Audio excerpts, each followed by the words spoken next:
Astaghfirullah Rabbi min kulli dhanbi wa atubu ilaih. Astaghfirullah Rabbi min kulli dhanbi wa atubu ilaih. Allahumma salli ala Sayyidina Muhammad wa ala ali Sayyidina Muhammad kama sallaita ala Sayyidina Ibrahim wa ala ali Sayyidina Ibrahim wa barik ala Sayyidina Muhammad wa ala ali Sayyidina Muhammad kama barakta ala Sayyidina Ibrahim wa ala ali Sayyidina Ibrahim fil alamin innaka Hamidum Majid. Ilahi anta maqsudi wa ridhaka matlubi a'tini mahabbataka wa ma'rifataka. Sekarang arahkan ke dada sebelah kiri. Disitulah jantung, kata Imam Ghazali. Kolbu itu letaknya di jantung itulah. Hanya ingat Allah, tarik nafas, ingat Allah dalam kolbu.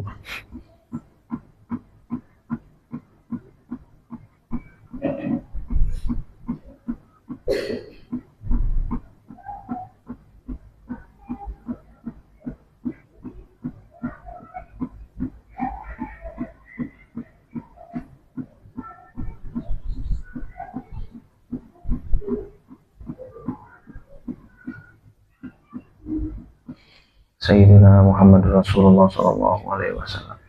Bapak Ibu hadirin dan hadirat yang dimuliakan oleh Allah, itu antara lain menyingkirkan selain Allah. Latihannya adalah la ilaha illallah. Setelah itu latihan menatap Allah. Nah itu banyak-banyak kepada Allah. Jadi apapun ibadah kalau tidak menatap Allah itu potensi bisa nyasar gitu ya arahnya. Nah itu maka kita latihan menatap. Hadirin dan hadirat yang dimuliakan oleh Allah Subhanahu wa taala, maka yang pertama adalah tatap dulu Allah. Kita awali dengan Bismillahirrahmanirrahim. Ya Allah, aku melakukan pekerjaan ini atas nama Engkau ya Allah. Nah, jadi sebelum melakukan itu ingat dulu kepada Allah, minta dulu kepada Allah. Nah, itulah menatap. Mohon dulu kepada Allah. Kenapa? Karena yang Maha memberikan kesuksesan Allah. Jadi ketika kita melakukan perbuatan, minta dulu sama yang memberi kesuksesan, penentu kesuksesan. Nah, yang memudahkan Allah, maka minta dulu kepada yang memudahkan. Yang memberkahi Allah, maka minta dulu kepada yang Maha memberkahi. Jangan lupa kepada pemberinya, gitu. Kita main kerja aja, main aktivitas saja, lupa kepada sang pemberi. Ingat dulu sama sang pemberi. Minum obat ya Allah, hanya Engkau yang bisa menyembuhkan ya Allah. Ini hanya wasilah ya Allah. Kalau Engkau tidak takdirkan, ini nggak ada apa-apanya. Tapi kalau Engkau takdirkan kesembuhan lewat ini, maka sembuh ya Allah. Minta dulu kepada Allah. Nah itu ikhtiar iya, tapi minta kepada penentunya. Nah itulah tatap. Nah itu. Jadi yang pertama tatap. Yang kedua apa Bapak Ibu tadi? Titip. Nah titip. Saya mau cerita dulu. Ada kiai menitipkan anak di kiai temannya. Dititipkan anaknya ternyata gagal. Kenapa? Ini bader gitu kan? Pindah ke kiai yang lain. Badernya hilang. Badung gitu. Dititip ke yang lain tetap bangor gitu kan? Pokoknya ini nggak bener nih anak. Akhirnya kiai itu memohon kepada Allah, ya Allah, kenapa tuh anak aku begini ya Allah, apa yang salah, makanannya halal, apa-apanya bener, teman-teman aku juga tuh kiai-kiai hebat-hebat, kenapa ya Allah? Dia mendapatkan jawaban dari Allah, kamu nitip anak kepada makhluk, tapi kamu lupa menitipkan kepada Khalik, sang penentu. Nah itu akhirnya ya Allah, iya ya salah. Oke lah, kalau begitu saya nitipin ke teman saya, tetapi saya serahkan kepada Allah. Ya Allah, titip anakku ya Allah, titip studinya ya Allah, titip kesehatannya ya Allah, titip kebahagiaan ya Allah, gitu kan? Setelah dititipkan, itu anak itu ternyata luar biasa. Nah itu, yang kedua apa? Titip. Nah, jadi jangan remehkan titip. Maka dalam surah Al-Muzammil Inna laka fin nahari sabhan tawila. Kamu siang hari punya sabhan tawila, tasbih yang panjang. Tasbihnya bukan 1000, tapi tasbih yang panjang itu diartikan oleh ulama urusan yang panjang, kerja, bisnis, sabhan tawila. Meskipun urusan pekerjaan, tapi disebut dengan diksi sabhan, gitu kan, tasbih. Artinya jadikan pekerjaan kita adalah tasbih kita. Jadikan pekerjaan kita adalah zikir kita. Itu sabhan tawila. Kita lanjutin. Wadhkur isma rabbika wa tabattal ilaihi tabtila. Nah, ini ya. Tatap. Wadhkur isma rabbika, ingatlah nama Tuhanmu. Wa tabattal ilaihi tabtila, beribadahlah dengan sungguh-sungguh. Nah, itu ya. Lalu apa? Habis itu titip. Rabbul masyriqi wal maghribi la ilaha illa huwa fattakhidhu wakila. Rabbul masyriqi wal maghrib, yang mengatur timur dan barat. Rabbul masyriqi wal maghribi la ilaha illa hu fattakhidhu wakila. Tidak ada Tuhan selain Allah, maka ambillah Allah sebagai wakil. Ambillah Allah sebagai penanggung. Titipkan kepada Allah. Nah, itu. Jadi surah Al-Muzammil ayat berapa ya? Ayat 78 lah kalau nggak salah, itu ayat 8. Apa ayat 9 lah? Ayat 9 yang terakhir itu. Fattakhidhu wakila. Setelah kita tatap, wadhkur isma rabbika wa tabattal ilaihi tabtila, Rabbul masyriqi wal maghribi la ilaha illa huwa fattakhidhu wakila. Titip kepada Allah. Nah, itu. Dalam kitab Nawadir banyak sekali. Dalam bahasa lain ini titip adalah tawakal. Itu tawakal itu titip kepada Allah. Ya Allah, aku udah ngikat ini, ikhtiar dengan sebaik-baiknya, aku titip kepada Engkau ya Allah. Nah, itu ya. Nah, keluar rumah, bismillahi tawakkaltu 'alallah la haula wala quwata illa billah. Nah, kalau dipanjangin, subhanalladzi sakhkhara lana hadza wa ma kunna lahu muqrinin wa inna ila rabbina lamunqalibun. Allahumma inna nas'aluka fi safarina hadzal birra wa taqwa wa minal alimi ma tardha wa awin alaina safarana wa qina buddha. Allahumma anta sahibu fis safar wal khalifatu fil ahli. Gitu ya. Ya Allah, Engkau adalah teman di perjalanan dan yang menjaga keluarga. Nah, itu. Jadi kalau disingkat apa? Bismillahi tawakkaltu 'alallah. Nah, itu. Di dalam sebuah hadis Rasul bersabda, siapa orang keluar rumah membaca Bismillahirrahmanirrahim, la haula wala quwata illa billah, dikasih 3 hal. Udita, ukita, ufita. Nah, mendapatkan hidayah, mendapatkan perlindungan, dicukupkan. Nah, keluar rumah membaca Bismillahi tawakkaltu 'alallah. Bismillahi itu tatap. Ya Allah, aku bekerja ini mewakili Engkau dalam bidang aku. Yang ngajar mewakili Engkau dalam bidang pendidikan. Yang kebersihan mewakili Engkau dalam bidang kebersihan. Yang keamanan mewakili Engkau dalam bidang keamanan. Dalam bidang ekonomi, dalam bidang teknologi, dan lain sebagainya. Bismillah, tatap, tawakkaltu 'alallah, titip. Nah, itu. Titip keluarga, titip rumah, titip aset, titip perusahaan. Nah, itu titip. Nah, saya sampaikan beberapa contoh lagi dahsyatnya titip. Dalam kitab Nawadir, di situ dijelaskan ada sebuah kejadian yang langka, di mana ada orang soleh udah lama menginginkan pengen punya anak, gitu kan? Ternyata istrinya hamil. Pas istrinya hamil, dia harus ada tugas keluar. Lalu dia berdoa kepada Allah, ya Allah, ini anak yang ditunggu-tunggu datang di kandungan, sedangkan saya harus pergi. Dia titip, ya Allah, titip anakku ya Allah. Nah, itu. Lalu dia pun pergi. Pas pulang, dia pulang dikabari bahwa istrinya meninggal.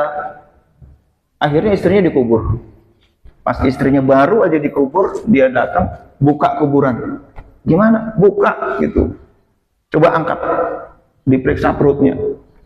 Ini anak saya masih hidup. Ternyata anaknya hidup. Akhirnya dilahirkanlah itu anak. Lalu kata dia, Pak, Bapak kok bisa yakin anak masih hidup? Iya, karena saya titip kepada Allah, kata dia gitu. Oh, pas sudah sampai rumah, dia nyesel. Kenapa nggak nitipin istrinya juga ya gitu ya? Kenapa nitipin cuma anaknya gitu? Ya udahlah, memang begitu takdirnya. Jadi udah dikubur, itu anaknya masih hidup. Nah, jadi itu ya. Kenapa? Nitipnya kepada penguasa timur dan barat. Itu luar biasanya. Allah ketika dititipin, oh kamu nitip kepada aku maha kuasa, aku maha pemberi, tenang. Nah, itu namanya tawakal. Itulah bismillahi tatap tawakal tuh titip.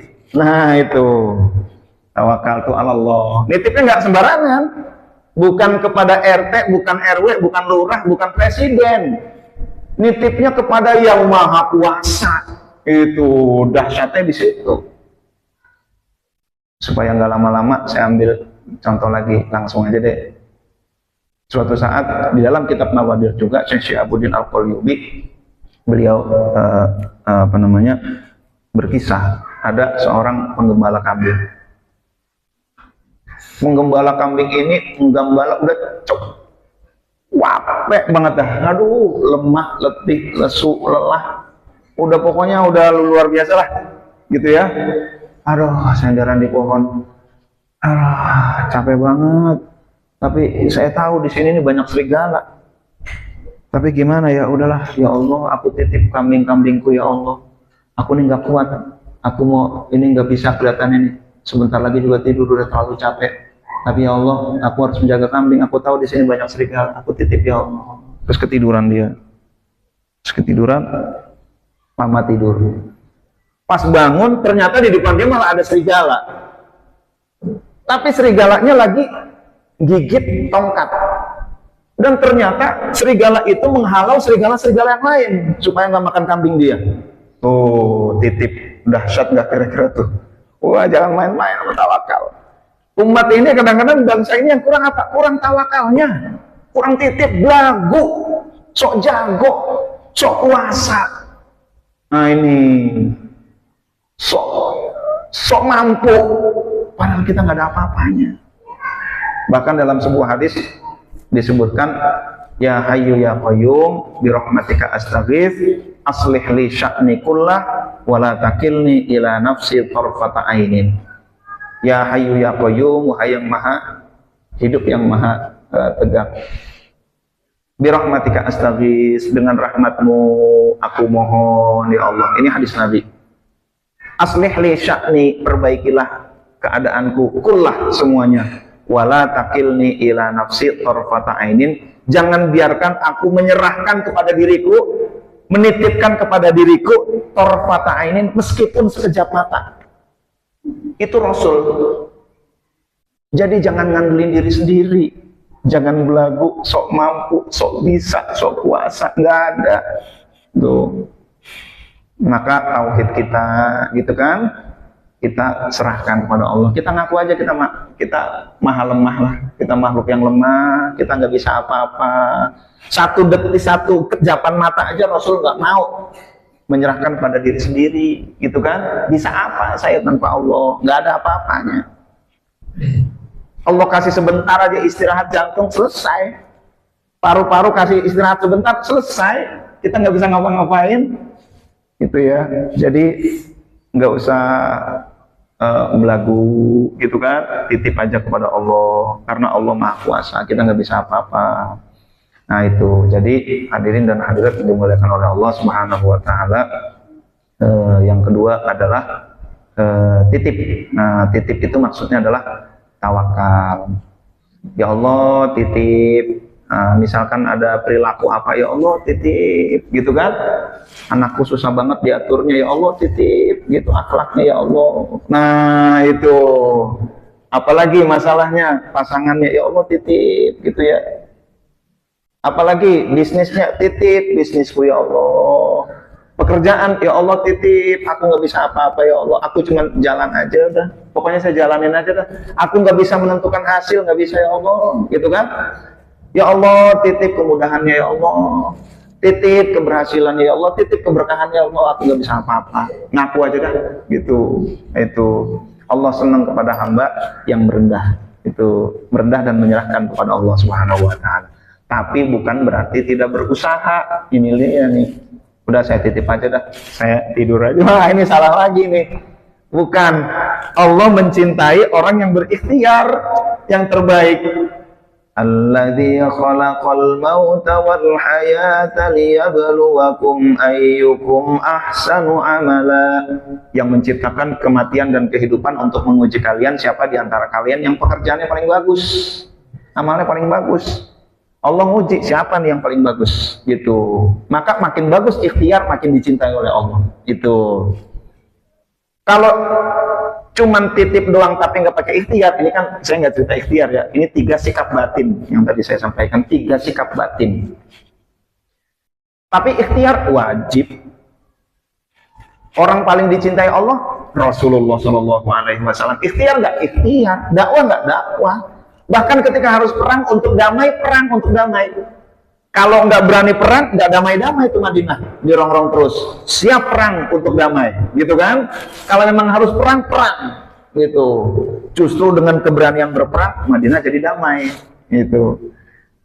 Lah kan Nabi, kan kekasih Allah, kok harus susah-susah berperang? Itulah ikhtiar, itu ya. Maka ikhtiar harus terbaik. Istri Nabi Ibrahim tetap ikhtiar nyari air, tetap lari-lari kecil, gitu kan? Kenapa nggak jalan? Untuk menunjukkan kesungguhan, lari, gitu.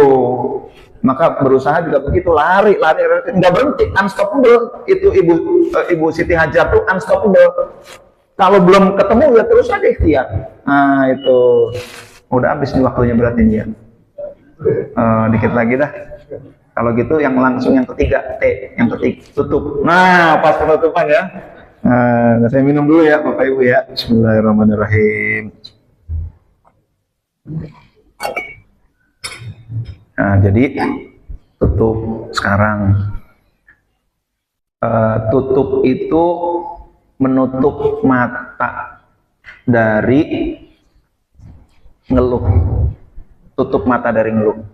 Setelah kita tatap Allah, ya Allah, aku lakukan ini atas nama Engkau ya Allah. Aku melakukan ini dalam rangka mencari ridho-Mu ya Allah. Lalu kita titip kepada Allah, titip keberkahannya, titip keberhasilannya, titip keamanan. Hasilnya apa? Tutup mata dari mengeluh. Pokoknya bersyukur aja. Maka di dalam doa kunut yang kita baca, falakal hamdu alama qadait, segala puji bagi Engkau apapun yang Kau putuskan ya Allah. Nah itu, Engkau putuskan untung alhamdulillah, rugi juga alhamdulillah. Gimana kabar bisnis? Alhamdulillah bangkrut, gitu kan? Bangkrut tuh alhamdulillah. Loh, kita udah tatap, udah titip, Allah ngasih bangkrut, alhamdulillah. Barangkali itu rezekinya bukan dari situ, barangkali mau diberikan yang lebih baik. Gitu. Bapak Ibu, kadang-kadang yang namanya musibah itu sengsara membawa nikmat. Ada gara-gara sakit dia bertobat. Nah, itu saya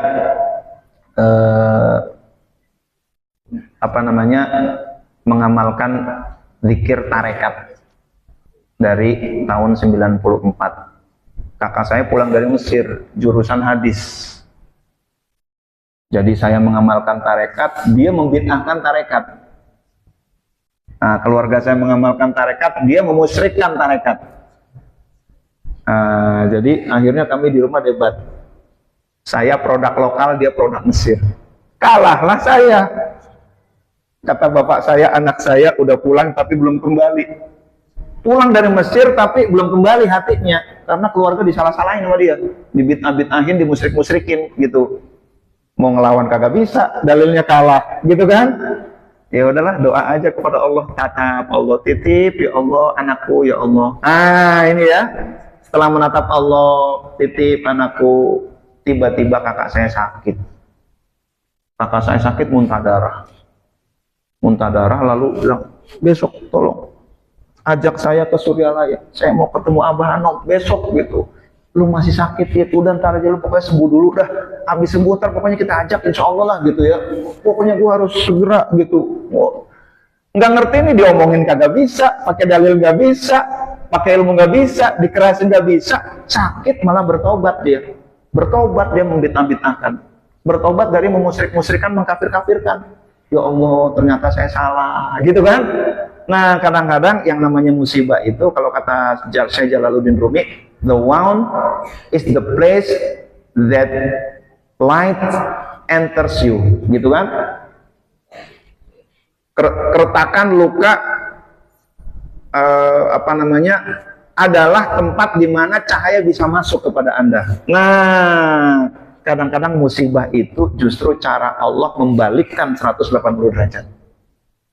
Ustadz Arifin Ilham, tau-taunya kepatok cooler. Habis kepatok cooler, suaranya serak.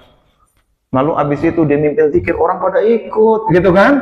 Nah, awalnya dari sakit dulu, gitu. Teman saya ahli ibadah, dulunya puasa enggak.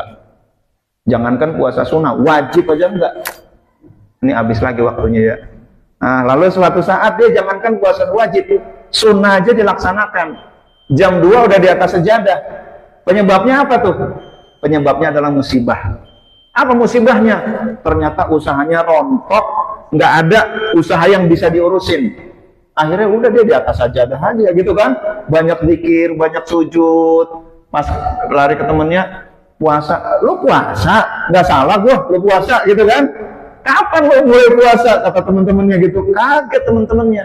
Jadi justru musibah itulah yang membuat dia turning point sehingga 180 derajat. Nah, maka apapun yang Allah berikan, pokoknya takdir Allah itu yang terbaik. Kita cintai Allah, cintai juga perbuatan Allah. Cintai Allah, cintai juga takdir yang Allah berikan kepada kita. Itu. Jadi tutup dengan bersyukur. Itu.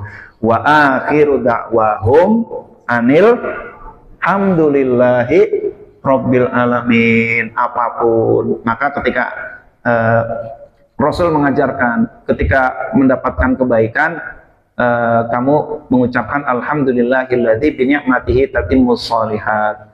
Ketika mendapatkan keburukan, apakah kita mengeluh? Bukan. Rasul mengajarkan apa? Alhamdulillahi ala kulli hal. Nah, itu ya.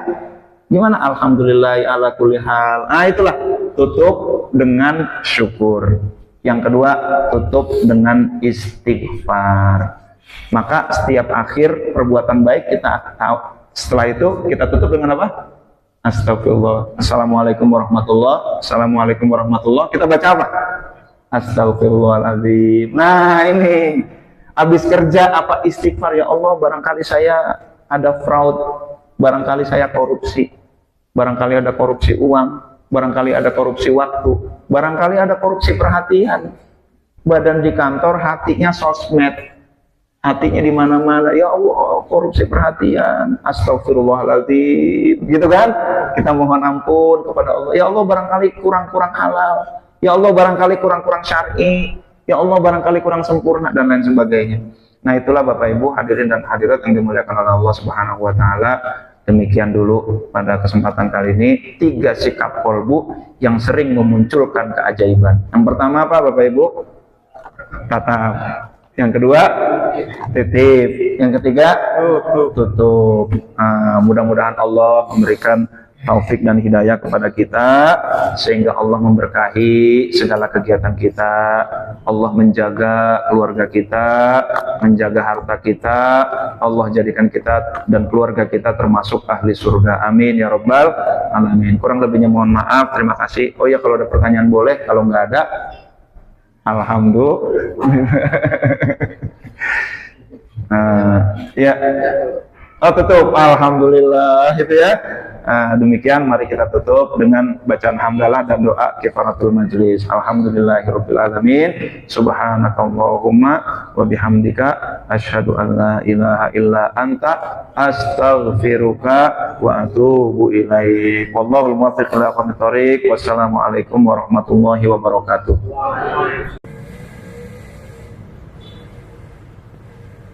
Yang subscribe semoga rezekinya berlimpah, amin.